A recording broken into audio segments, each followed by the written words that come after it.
દાખલા નંબર 9 દશાંશ અપૂર્ણાંકમાં ફેરવું. આનો પહેલો દાખલો છે 1/2. તો આપણે આને શું કરવું? દશાંશ અપૂર્ણાંકમાં ફેરવાનો ભાગાકાર કરવો પડે. તો 1/2. તો પેલા જો અહીંયા 1 છે ને અહીંયા 2 એટલે ભાગ નો હાલે એટલે અહીંયા પૂરવું પડે 0. તો અહીંયા શું આવશે? 0 પોઈન્ટ આવશે. 2 પંચા 10. તો આનો આન્સર શું થશે? 0.5. બીજો દાખલો આપ્યો છે 15/2. તો 15/2 તો 7.5 જ થાય. 15 ના અડધા કેટલા થાય? 7.5. અને આને તમે ભાગાકાર પણ કરી શકો. 15/2 તો 2 સત્તા 14. એક વધ્યો ભાગ નો ચાલે એટલે અહીંયા પોઈન્ટ અને અહીંયા શૂન્ય આવશે. 2 પંચા 10. 0 0 થઈ ગયું. તો જવાબ શું આવશે? 7.5. ત્રીજો દાખલો છે 3/4. તો 3/4 કરશું. તો અહીંયા 4 છે અને અંદર 3 નાની સંખ્યા એટલે અહીંયા 0. તો અહીંયા શું થશે? પોઈન્ટ. 4 સત્તા 28. તો અહીં કેટલા આવશે? 10 ખુલશો એટલે 2 વધશે. ઉપરથી શું ઉઠ્યું? 0. 4 પંચા 20. તો શું થશે જવાબ? 0.75.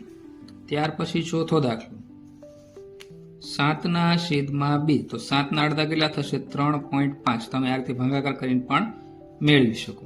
ત્યાર પછી 13/4. તો અહીં આપણે 13/4 કરો તો 4 × 4 4 × 8 4 તેરી કેટલા થશે? 12. 13 માંથી 12 કાઢો એટલે 1. હવે ભાગ નો હાલે એટલે અહીં શું કરશું? 0.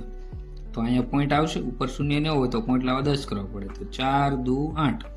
10 માંથી 8 કાઢશો એટલે કેટલા વધશે? 2. પાછું 0 ઉતારશું તો 4 પંચા 20. 0 0. તો આન્સર શું થશે? 13/4 નો 3.25. ત્યાર પછી દાખલા નંબર 6 1/8. તો 1 ને આપણે કેટલા વડે ભાંગશું? 8 વડે. તો અહીંયા 1 છે તો અહીંયા શું પડે? સંખ્યા નાની એટલે અહીંયા 0 મૂકવો પડે બહારથી. તો અહીંયા શું આવશે? પોઈન્ટ. તો 8 × 8. 10 માંથી 8 કાઢો તો 2. હવે ઉપરથી આપણે શું લાવશું? 0. તો 8 નો ઘડિયો બોલશું તો 8 × 2 = 16. 8 × 2 = 16. તો 4 વધશે. હજી 4 વધ્યા તો પાછો એક 0 લાવવો પડશે. તો શું થશે? 8 પંચા 40.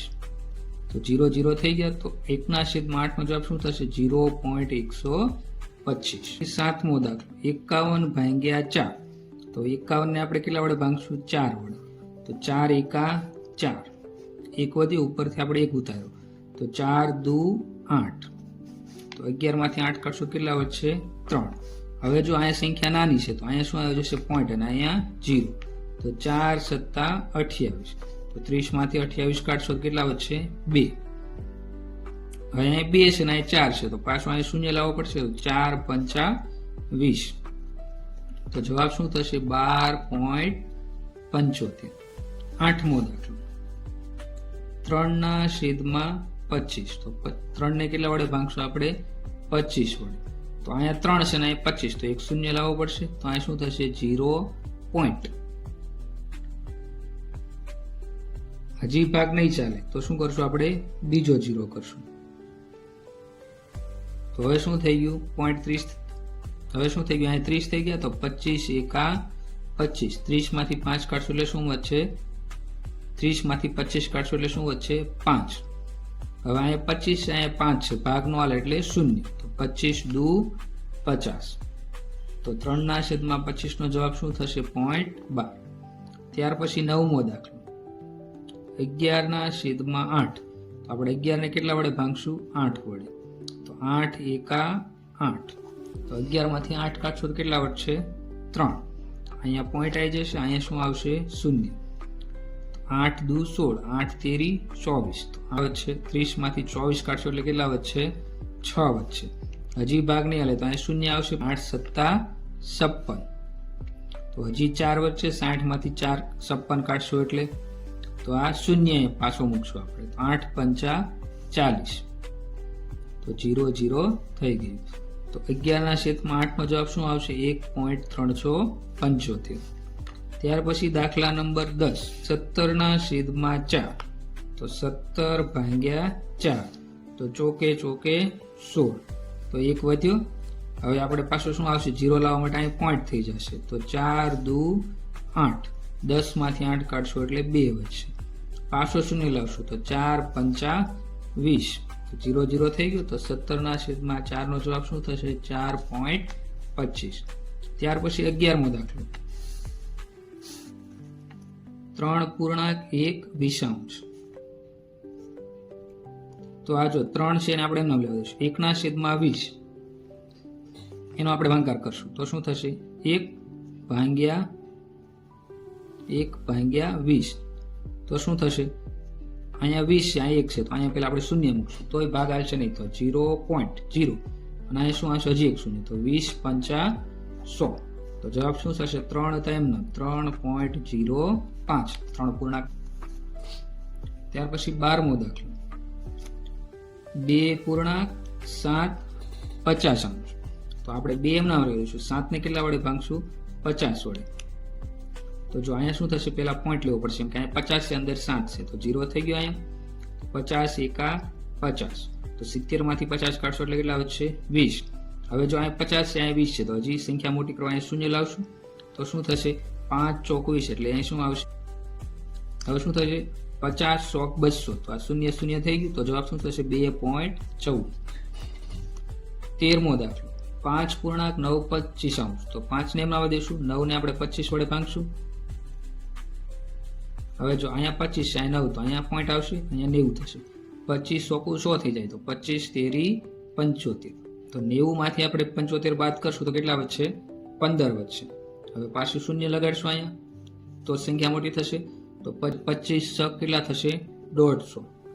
તો શૂન્ય શૂન્ય થઈ ગયા, તો જો તો 0.36, તો શું આવશે? 5.36. 14મો દાખલો છે 3.9/50 તો 3 આપણે બનાવી દઈશું, 9 ને આપણે કેટલા વડે ભાગશું? 50 વડે.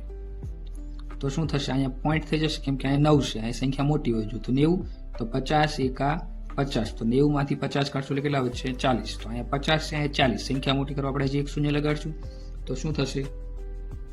50 8 400, તો શૂન્ય શૂન્ય થઈ ગયું.